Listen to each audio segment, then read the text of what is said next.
कॉमॉर्बिड part B की बात करते हैं। पार्ट बी में सिलेबस का पॉइंट नंबर 9 है कुपोषणजन्य व्याधि, न्यूट्रिशनल डिसऑर्डर। तो बात करते हैं इसमें न्यूट्रिशनल डिसऑर्डर, जो कुपोषणजन्य व्याधियाँ हैं, इसमें 4 व्याधियाँ हम लोग पढ़ेंगे: कृशिता, फक्र, बालसोस और परिगर्भिक। ठीक है, आगे इसकी बात भी करेंगे।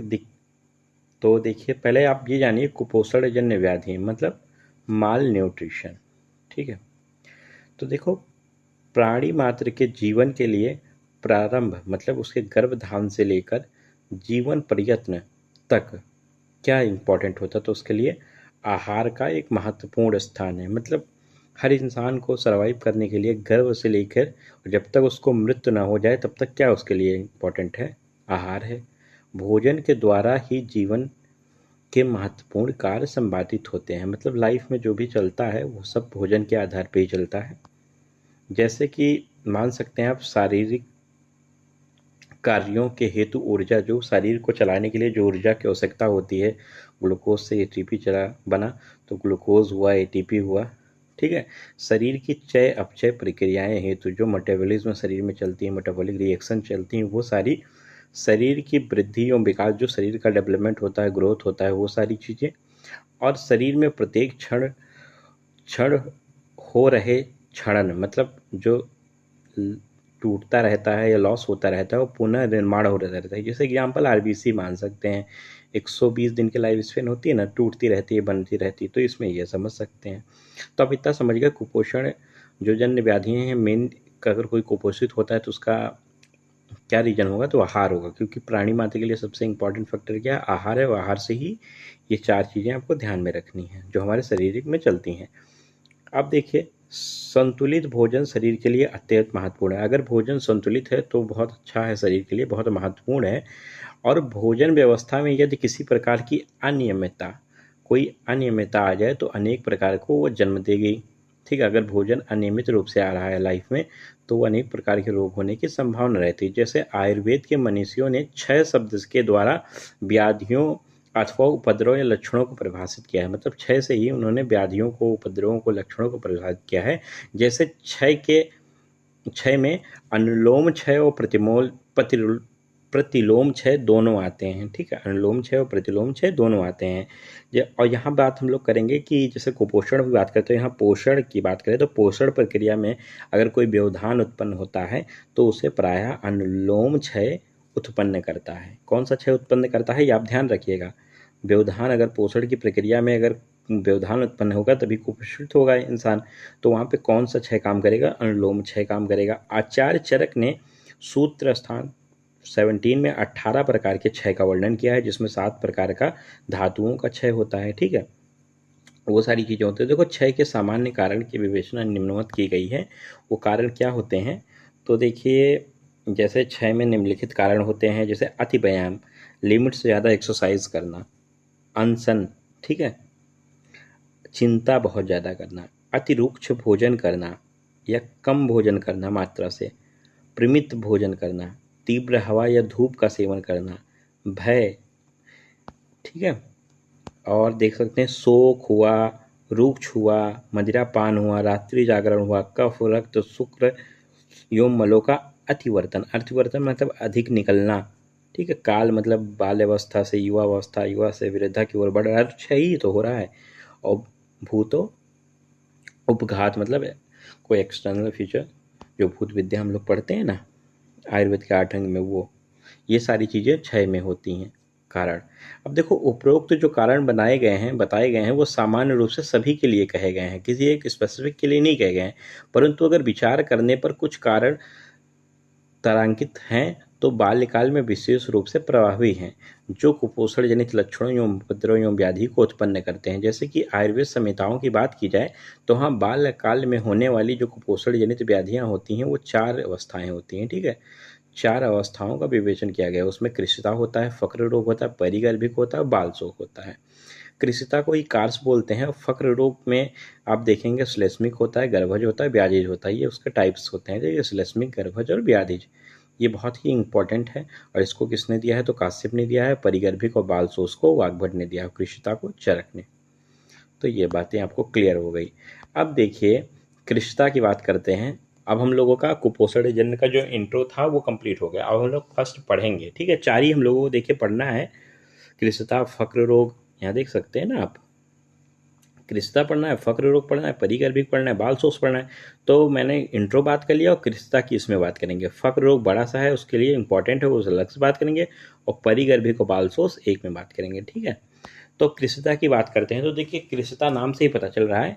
और देखो, जब चरक संहिता में कृष्णता का, चरक संहिता में अष्टनिंदित प्रकरण में अष्टनिंदित पुरुष बताए गए हैं, जिसमें कृष होता है ना, आपने पढ़ा होगा अति स्थूल कृष। तो इसमें कृष्णता का महत्व दृष्टि से कृष्णता को महत्वपूर्ण कहा गया है। जैसे वस्तुतः अष्टनिंदित पुरुष के रचनात्मक दृष्टि से वर्णन किया गया है और चिकित्सा में उसका महत्व अधिक नहीं है, परंतु अतिकृष और अति स्थूल का रोग की दृष्टि बहुत ज़्यादा कष्ट देता है, इसलिए चिकित्सा की दृष्टि से वो बहुत ही महत्वपूर्ण है।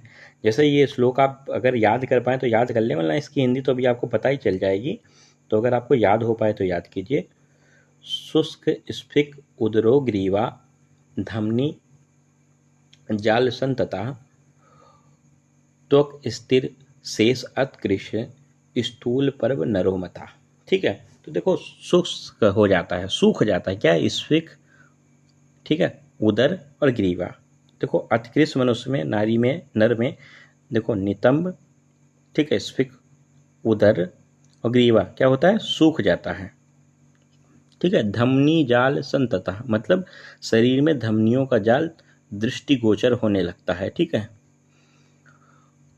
त्वक अस्थि शेषो अतिकृष्य मतलब ऐसे में त्वक और अस्थियां सिर्फ शेष रह जाती हैं। तो यही लिखा होगा, ऐसे देखने में प्रतीत होता है कि शरीर में मात्र त्वचा और अस्थि ही शेष है और इसकी संधियां मोटी हो जाती है। स्थूल पर्वा न तो मता मतलब उसके पर्व क्या होते हैं, तो उसकी संधियां जो जॉइंट्स होते हैं वो क्या हो जाते हैं, मोटे हो जाते हैं। तो अब श्लोक ध्यान रखिए, हिंदी ध्यान रखिए, कोई दिक्कत नहीं है। बात करते हैं निदान की। तो देखिए निदान में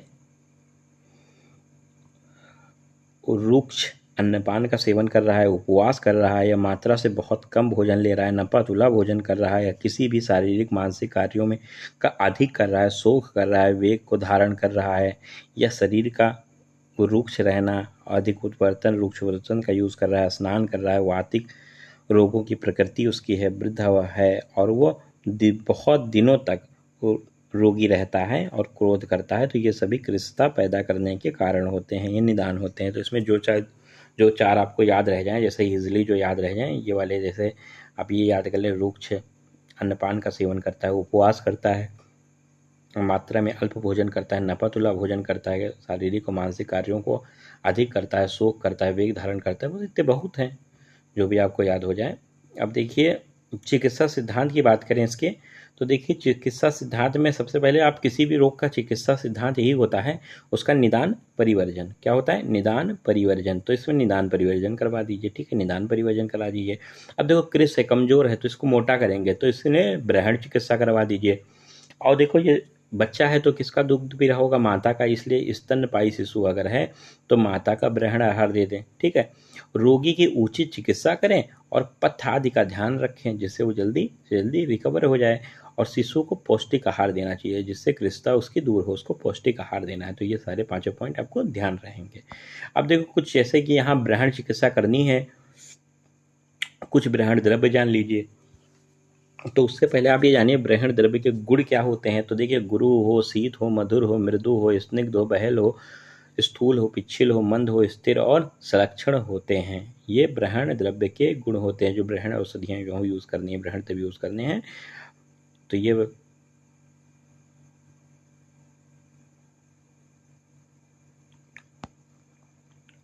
अब देखो इसमें जो आपको बताया गया है, जैसे क्या क्या यूज़ कर सकते हैं, बिदारी कंद का चूर्ण चिकित्सा में, बिदारी कंद का चूर्ण। तो ये देखिए कैसे बनेगा कि बिदारी कंद प्लस गेहूँ प्लस यो को सम भाग लेकर उनको चूर्ण करना है, फिर गौघृत में मिलाना है, फिर दूध के में शीतल होने पर मधु और शर्करा के प्रक्षेप देकर उसको सेवन कराना है। ये सारी चीज़ें आपको ध्यान नहीं रखनी है कि कौन कौन सा किसका भाग है, बस इतना योग याद रखिए।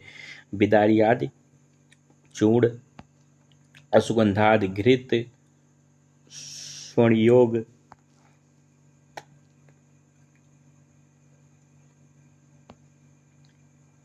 ये देखिए लाछा आदि तेल,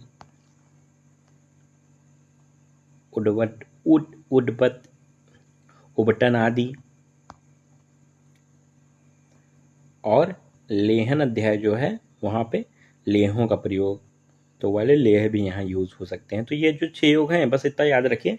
लेहन अध्याय में वर्णित लेह का यूज कर सकते हैं, उबटन आदि का प्रयोग करेंगे, लाछा आदि तैल का यूज करेंगे, और स्वर्ण योग का यूज करेंगे, अश्वगंधा घृत का यूज करेंगे, पिदारी कंदादि चूड़ का। ठीक है। और ग्रहण द्रव्य के क्या गुण होते हैं और चिकित्सा सिद्धांत जो 5 चीजें हैं वो आपको ध्यान रखनी है। इसके निदान क्या होते हैं वो ध्यान आपको रखने हैं। फिर ये जो श्लोक आपको बताया ये आपको अगर ध्यान रह जाए तो ध्यान रहे, नहीं तो हिंदी आपको ध्यान रखनी है। फिर ये क्रिस्ता कहा किसने बताई, तो चरक संहिता में अष्टांगिक पुरुष में बताया गया है, ये आपको ध्यान रखना है। फिर जो संहिताओं में कुपोषण जनित व्याधियां हैं उसकी 4 अवस्थाओं जो हैं, कृषिता, फकर रोग, परिगर्भिक और बाल शोष, किसने कौन से आचार्य ने क्या बताई ये आपको ध्यान रखना है। और ये क्या कारण होते हैं क्षय के वो आपको ध्यान रखने हैं। क्षय कितने प्रकार के होते हैं, 18 प्रकार के, वो आपको ध्यान रखना है। 7 प्रकार के धातु के क्षय होते हैं, मल वाले क्षय होते हैं, तो ये सारे ध्यान रखने। और ये जो ऊपर मैंने आपको बताया 4 चीज़ें किस ये कैसे आपको ध्यान रखनी है, तो ये आपको ध्यान रखनी है। बस कंप्लीट हो गया ये पार्ट। कुपोषण जन्य व्याधि और कृषिता इसमें कवर हो गया।